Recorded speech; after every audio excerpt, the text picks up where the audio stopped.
Estamos de volta com o programa Em Pauta, conversando hoje sobre ética na política. Muito importante esse tema, muito atual e que, é claro, envolve a todos nós. Olha, se você quiser participar do nosso programa, enviando aí o seu e-mail, sugerindo algum tema, querendo ver ser debatido aqui no nosso programa, alguma coisa que você diz, olha, isso daqui seria muito importante, o Padre Hamilton e o Frei Mose não estão atentos para esse detalhe. Então, manda um e-mail para a gente, tá certo? empauta@cançãonova.com. Ou se você quiser acompanhar o nosso programa na internet, de repente não deu para acompanhar um determinado programa, volta lá, só acessar o site do Frei Antônio Moser, antoniomoser.com. antoniomoser.com. Ali você tem acesso ao programa Em Pauta e também o nosso blog aqui de Belo Horizonte, blog.cançãonova.com/bh, blog.cançãonova.com/bh. E ainda, claro, temos aí o nosso endereço no Twitter. Você pode também nos seguir, fazendo seu comentário, sugerindo temas, fazendo perguntas, através do nosso endereço, @EmPautaCN, tá ok? @EmPautaCN é o nosso endereço aí no Twitter e você pode seguir o programa Em Pauta. Aqui a gente aproveita no segundo bloco para apresentar alguma literatura em relação ao tema.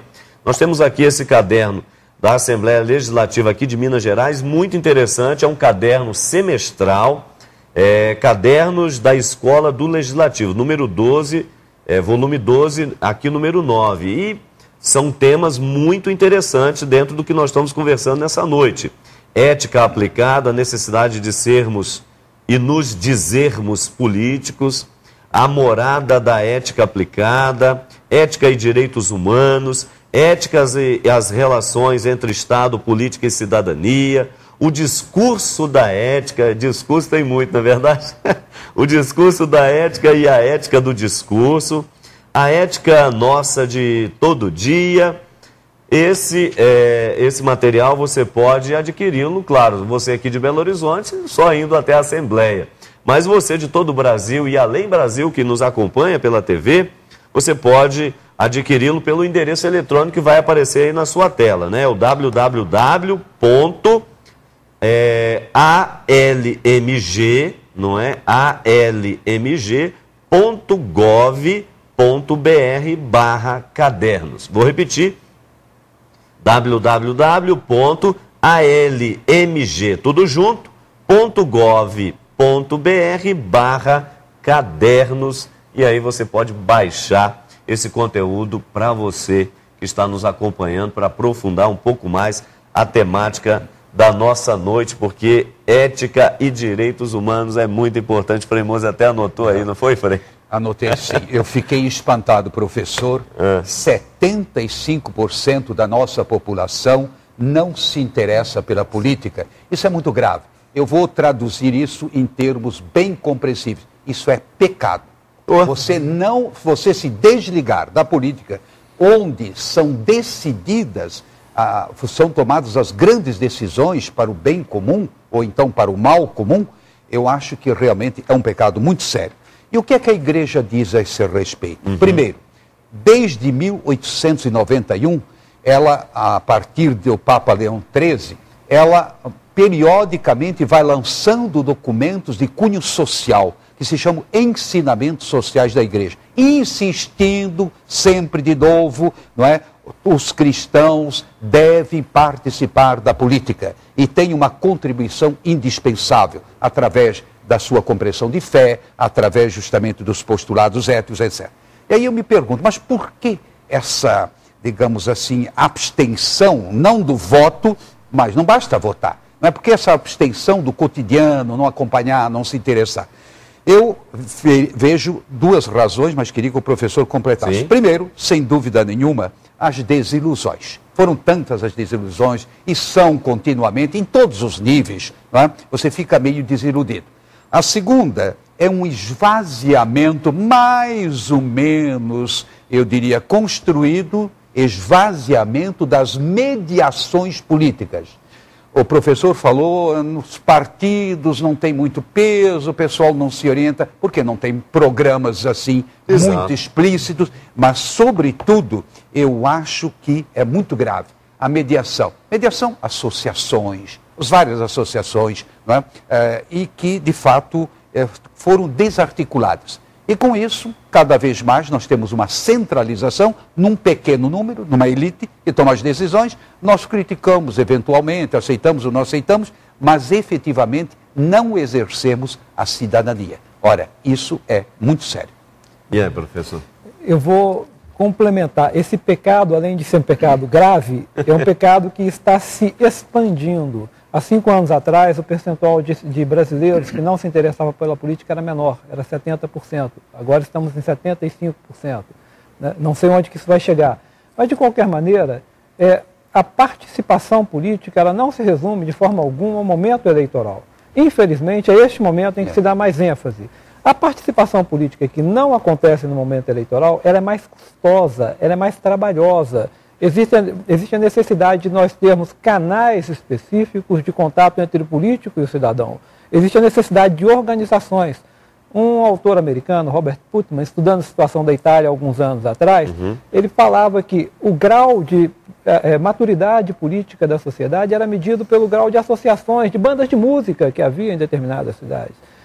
No Brasil, infelizmente, nós não temos esse conteúdo, essa percepção política, em parte porque a nossa história não incentivou que isso acontecesse. Pelo contrário, nós fizemos regimes autoritários, nós tivemos regimes fechados. Mas era de se esperar, depois de mais de 20 anos de redemocratização, que nós tivéssemos um crescimento maior. Estamos num processo de crescimento, sim. Nós temos várias entidades que atuam, várias organizações, mas os canais ainda são muito poucos. Eu não tenho uma visão pessimista a respeito disso. Eu tenho acompanhado um crescimento muito grande desse tipo de mobilização. E às vezes, Frei, a gente é um pouco ansioso, porque o nosso tempo é curto. Tempo é curto, aí é que está. Nós somos uma democracia jovem, o nosso tempo é curto, a gente tinha muita esperança de transformação há 20, 30 anos muito atrás. Rápida. Né?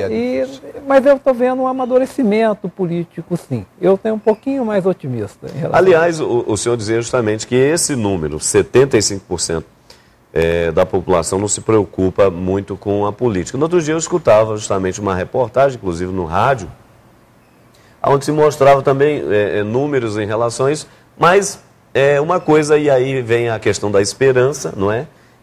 Mostrava que os jovens têm se despertado, não sei se o senhor tem números em relação a isso, ou informações, é coisa muito recente, que os jovens têm se despertado um pouco mais para as questões políticas, cidadania, projetos de futuro do Brasil e assim por diante, o que, contrariamente há tempos atrás. Infelizmente, o alistamento eleitoral da camada entre 16 e 18 anos não é o esperado e tem caído também. Isso é um problema. Mas, tirando essa parte do alistamento eleitoral, existem tentativas de mobilização que têm sucesso. Eu não conheço todas no Brasil, mas eu posso falar o que é feito em Minas Gerais na Assembleia Legislativa. Sim, nós temos o Parlamento Jovem, que é uma parceria com a Pontifícia Universidade Católica de Minas Gerais, que é um projeto de sucesso e que tem tido ótimos resultados, já está sendo levado para o interior de Minas também. E nós já estamos partindo para a terceira edição do que nós chamamos de Expresso Cidadania, que é uma mobilização no interior para que os jovens possam realmente perceber a importância da política. É claro que não tem a possibilidade de atingir a todos os rapazes e moças de Minas Gerais, mas é uma tentativa, é um olhar do poder público para incentivar. Está longe, mas a gente tem uma esperança. Tá certo. Olha, aqui no nosso programa é claro que o povo também fala, não é? E vamos ter aí essa percepção de como anda o olhar, não é? A fala, a postura da nossa população em relação à questão política, à questão da ética na política, não é? Então perguntamos aqui às pessoas nas ruas, a sociedade reclama dos nossos políticos, mas será que a população lembra pelo menos em quem votou na última eleição? Vamos ver o que as pessoas responderam. Na verdade eu justifiquei, né? Que meu título não é daqui. Agora eu me recordo, eu justifiquei. Não votei pra ninguém aqui em Minas Gerais. Eu não votei não, só justifiquei. Eu não lembro não. Aí agora tá difícil. Mas na próxima eu vou escolher o melhor. Nessa eleição eu não votei não, só justifiquei, porque eu não sou daqui, né? Aí Só justifiquei mesmo. Lembro, com certeza. A gente tem que saber fazer as escolhas. Se a gente quer reivindicar alguma coisa, a gente tem que saber escolher, né? E aí, eu exerci a minha cidadania e votei. E acredito em quem eu votei vai fazer alguma coisa. Sei, mas eu não costumo acompanhar como que eles estão indo. Não, somos chegados em política, não. Não tenho acompanhado não, né? Mas eu não justifiquei meu voto, porque eu não sou daqui, né? Sou de Barbacena e não pude votar, não. Mas eu acompanho, né? De vez em quando, política. É bom, né? Aí eu votei, mas eu não tô ligando com política mais não, porque eu desisti, falar a verdade. Que é corrupto pra lá, corrupto pra cá e nunca faz nada pra gente. Né? É só aumento, ele só tem aumento e a gente só fica pensando o que é que a gente vai fazer da vida da gente, tá? Não acredito mais em política nenhum, pra te falar a verdade, nem política, nada. Poxa, aí tá complicado. Ainda bem que o professor tem esperança. Não, eu também tenho esperança. Claro. Eu não seria tão radical de jeito nenhum. E como ele diz, tem assim aspirações que vão emergindo, só que nós temos que trabalhar muito para despertar. Sim, agora, Frei Moço, eu gostaria que o senhor chamasse a atenção de um detalhe, por exemplo, para o nosso telespectador, porque tem essa questão que se vira e mexe, se volta a ela, dizendo que o brasileiro tem a memória muito curta, esquece muito facilmente as coisas. A gente repara aí na prática um pouco disso, sem dúvida. E aí a gente vai percebendo também, será que essa questão do esquecimento, que aí faz com que aquele oportunista possa voltar, e aí debaixo dos panos e fazendo seus acordos e assim por diante, dentro desse câncer, desse vírus da corrupção que está impresso em tudo quanto é esfera da nossa sociedade, mas aparece um pouco mais visivelmente aí na questão política. A questão da corrupção é algo cultural, Frei Moser, ou se verifica um pouco mais num determinado lugar, ou menos no outro? É pontual ou é cultural?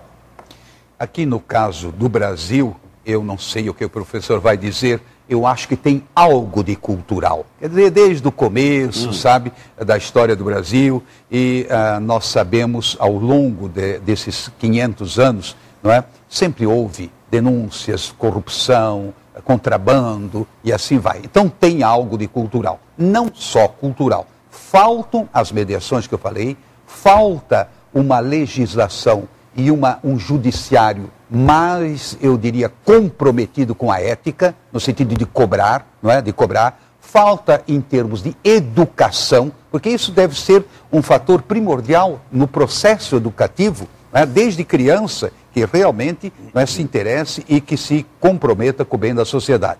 Agora, isso da memória, eu acho que vocês vão estranhar, os telespectadores vão estranhar. Até certo ponto, o brasileiro está inclinado a perdoar, sabe?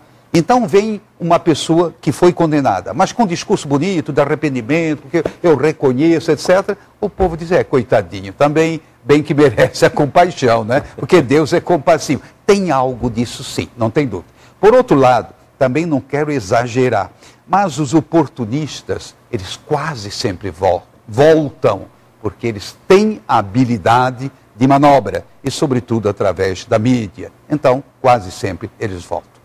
Tá certo. E o problema, o professor, justamente, estamos falando dessa questão cultural, justamente no momento em que parece que o Brasil está vivendo uma crise política, inclusive no tocante à questão dos poderes, judiciário, legislativo e executivo.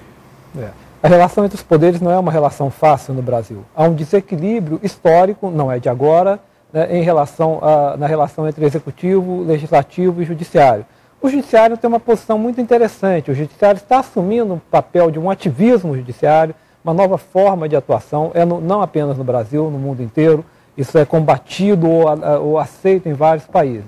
Mas na relação específica entre legislativo e executivo no Brasil, além dos momentos autoritários em que o legislativo foi realmente totalmente anulado pelo executivo, desde a Constituição Brasileira de 1934, o papel do presidente da República ou do chefe do Poder Executivo no próprio processo legislativo, ele é forte, ele é presente, ele é marcante. Existem as matérias importantes, orçamento, serviço público, organização do Estado, aumento de despesa, desde 1934, não é de agora, elas são matérias de iniciativa privativa do presidente da República, por analogia do governador ou do prefeito.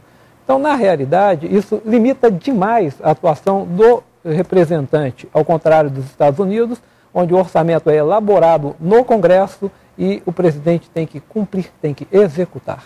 Então, essa é uma questão que nós temos aqui que enfrentar o tempo todo. Né? Fala-se muito em que o deputado é corrupto, mas o deputado, ele não executa. Né? Não é o deputado que executa o orçamento. Quem executa o orçamento é o executivo. Né? Então a gente tem que pensar muito quem é que a gente está responsabilizando por determinadas coisas. Existem problemas, sim, em todos os poderes, mas nós temos que saber onde é que estão os poderes. Além dos Estados Unidos, que outros países se caracterizam pelo parlamento forte? Talvez seja bom a gente recordar. Sim. Bom, eu costumo citar os Estados Unidos, porque nos Estados Unidos nós temos um regime análogo ao brasileiro, que é um presidencialismo. Nos países europeus, onde você tem o parlamentarismo, o executivo é um braço do legislativo. Né? O executivo, na realidade, é como se fosse, o gabinete é como se fosse uma comissão executiva do legislativo. Tanto que quando um determinado partido perde a maioria, ele perde o poder, sem haver a necessidade da eleição presidencial. O presidente é um representante, quase que simbólico, pode haver uma graduação de poderes. Nesses países, essa relação, essa tensão, ela não existe. Se o executivo não funcionar, o legislativo também não está funcionando. Então o senhor sugere que a gente deveria repensar, seria possível, ou seja, como que criar uma espécie de movimento para que o legislativo comece a ter um peso maior, uma descentralização. Não, apenas pergunta, não especialista, né? Não, mas aí o senhor pensa bem, nós vamos para mais um intervalo e no próximo bloco você vai ter a oportunidade de responder esta questão e além de outras que virão como proposta, justamente, que o nosso programa quer levar até você. Rápido intervalo, minuto só, já estaremos de volta.